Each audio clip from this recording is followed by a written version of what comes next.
Assalamualaikum warahmatullahi wabarakatuh. Alhamdulillah, konsepku hujan harus disimpan menjadi kenyataan di Indonesia setelah 12 tahun sosialisasi.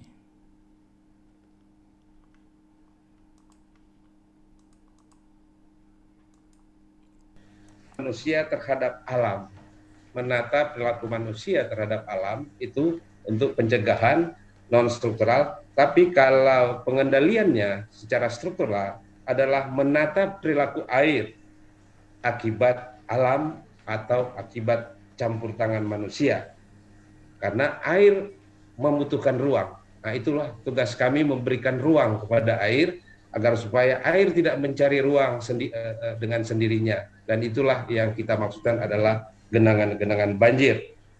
Dan pada akhirnya tentunya ada pepatah yang mengatakan bahwa pepatah dari masih kecil semua tentu kita tahu bahwa mencegah lebih baik daripada mengobati.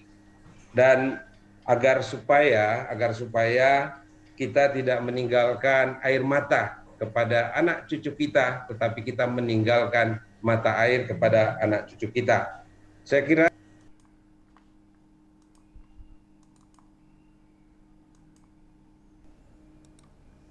sehingga otomatis penduduk akan mengeksploitasi sumber daya alam maupun mengeksploitasi ruang untuk air secara masif.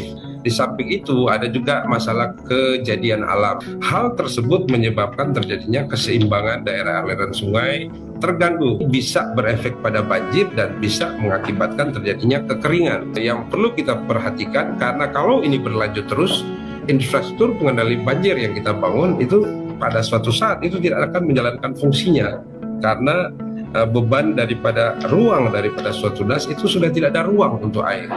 Kita mengilustrasikan bahwa walaupun suatu das atau suatu tempat berkembang, tapi ruang air tetap harus kita siapkan.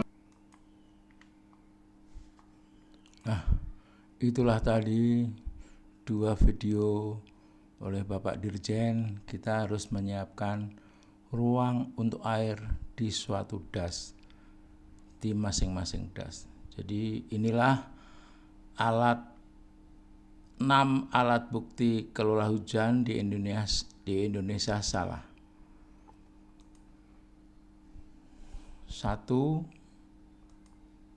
Firman Allah SWT surat Ar-Ra'd ayat 17, Perman PU nomor 12 tahun 2014, PP nomor 13 tahun 2017, Zero Deltaki, Permen KLHK nomor 61 tahun 2014. Ini daerah aliran sungai yang tergolong baik. Undang-Undang nomor 3 tahun 2022, Undang-Undang IKN Kota Sebun.